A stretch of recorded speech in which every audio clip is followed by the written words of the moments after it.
মঙ্গল। সর্বপ্রথমে আমার সশ্রদ্ধ দণ্ডবাদ প্রতি জ্ঞাপন করছি আর কিংবা আশীর্বাদ প্রার্থনা করছি। হরে কৃষ্ণ। তো গুরু মহিমা সময় 5 মিনিট। গুরু হচ্ছে অনন্ত, লীলা অনন্ত, যা আমরা মোটামুটি পূর্ব কোনো জন্মের স্বীকৃতির ফলে সেই সৎগুরু চরণ আশ্রয় করতে পারছি। এবং আমরা কিছুটা অন্তত বুঝি যে গুরু কি মানে সাগর, মহাসাগর প্রশান্ত বললেও মানে জড়জাগতিক কিছুর সাথে তুলনা হবে না। কারো যদি হাজার হাজার কোটি টাকা থাকে, বাড়ি গাড়ি এসি অমুক সমুক এভরিথিং, জাস্ট আলফ্রেড ফোর্ডের মতো, এবং সে যদি তার সব কিছু যদি আমার ধরে দেয় কথা, তাহলে আমি কি হব? সেম আলফ্রেড ফোর্ড, সেম প্রায়, তাই নাকি? অস্তবিত্ত এটা সেটা। তো তেমনি গুরু মহারাজের প্রণাম মন্ত্র হচ্ছে নিতাই কৃপা প্রদায়নি, অর্থাৎ নিতার কৃপা একদম গুরু মহারাজের দিয়া। এখন যারা আমরা গুরু ভ্রাতা ভগ্নি আছে আমরা মানিয়ে নেবো, কিন্তু যারা নিতাই এত বড় সাটা মেরে দেখা হওয়া না, এটা প্রমাণ দেখা কি এরম নাকি? এরম হতে পারে, তাই না? এর প্রমাণ হচ্ছে বাস্তব। যখন ওই জগাই মাদায়, তৎকালীন সময় জগাই মাদায় যে দুর্দান্ত ছিল, ওইরকম তৎকালীন সময় ছিল না। এখনও তো অনেক জগাই মাদায় আছে, কিন্তু তৎকালীন ছিল না। সেই জগাই মাদায় কি করলো, ওই নিত্যানন্দের সে কপালে কান্না মারে দিল, নিল না, রক্ত পড়তে লাগলো।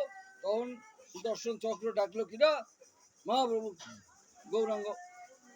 কিন্তু নিতাই কি বললো যে প্রভু, আগের অনেক অনেক জন্মে অগাসুর বগাসুর কংস বংশ শিশুপাল অনেক ধ্বংস হয়েছে, কিন্তু এই যে যুগ, ধন্য কলিযুগ, এই যুগে তো আপনি করেছেন নাম প্রেম দিয়ে সবাই উদ্ধার করবেন, এই যুগে তো অস্ত্র ধরবেন না।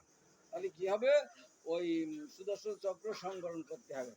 হ্যাঁ, তো নিতাইয়ের কথা শুনে সুদর্শন চক্র আসলো। তা নিতাই কি করলো, কলসির কান্না মারিছে। আর যদি আমাকে এরকম হতো, আমি কিছু না করলে আমার আশেপাশে এটা থাকতো নাকি? মারপিট শুরু হয়ে যেত। তাহলে কি হলো? এত কৃপা, সেই নিতাই কৃপা প্রদায়িনে গুরু মহারাজ।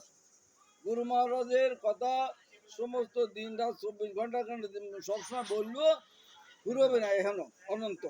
তো সে একটা উদাহরণ দিয়ে, যেহেতু সময় সংক্ষেপ 5 মিনিট, তো নিত্যানন্দ প্রভু যেমন তার শত্রু যে কলসি কান্দা মারছে, রক্ত বেয়ে পড়তেছে, শত্রু স্বাভাবিক, তাই না?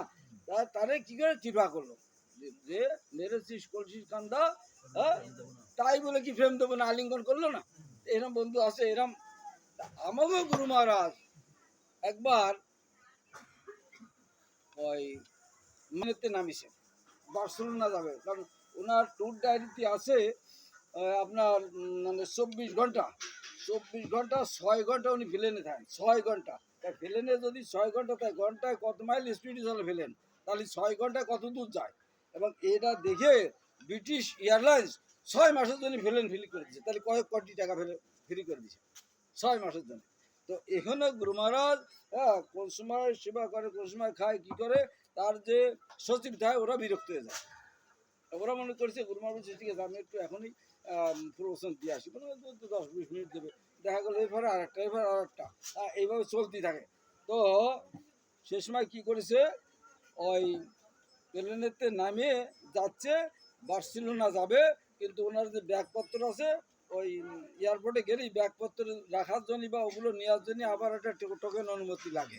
তো সেই টোকেন অনুমতি নিতে গেছে, এই সময় ওই জায়গার একটা বিরাট দীর্ঘধারী, হ্যাঁ, ওই সে টিকারের চাপ দিয়ে বড় এক ছুরি বাড়িছে, স্টিলের পাত পাত ঘাস করে টান দিছে, টান দিলে একদম কাটিয়ে ভাড়া চলে এসেছে, কোনো মতে একটু আসে। তা সেই সময় আশেপাশে যদুনন্দন আর হলো আর একজন কিটা ছিল, হ্যাঁ, তারা তাড়াতাড়ি চলে আসলো, আসে তাড়াতাড়ি ওনাদের যে উত্তরী দিয়ে ফেঁচা টেঁচা ধরে, হ্যাঁ, গুরু মহারাজ বলছে, হে বহুবাদ, আপনি যে আদেশ দিলেন সে আদেশ মানে আমি পরিপূর্ণ করতে পারলাম না, হ্যাঁ, এভাবে করছে। তাহলে মানে নাম করতে, ওই সময় কি আর নাম, তো গুরু মহারাজ তো 24 ঘন্টা ঘুম পড়েও নাম করে। তার সচিবরা, হ্যাঁ, বলছে গুরু মহারাজ আপনি রেস্ট নেন। পরের দিন সকালে বলছে যে আমার আজকে ঘুম পড়তে দিনি কেন, অমুক কি, আমি তো সেই সেবককে জিজ্ঞেস করেছে, এই বাবার কি তুই করলি কেন? গুরু মহারাজ তো নাক ডাকতেছে, ঘুম পড়তেছে না, ঘুম পড়তেছে, গুরু মহারাজ তো জব করতেছে, আমি দেখছি। এরকম অবস্থা, দিব্য ভাব।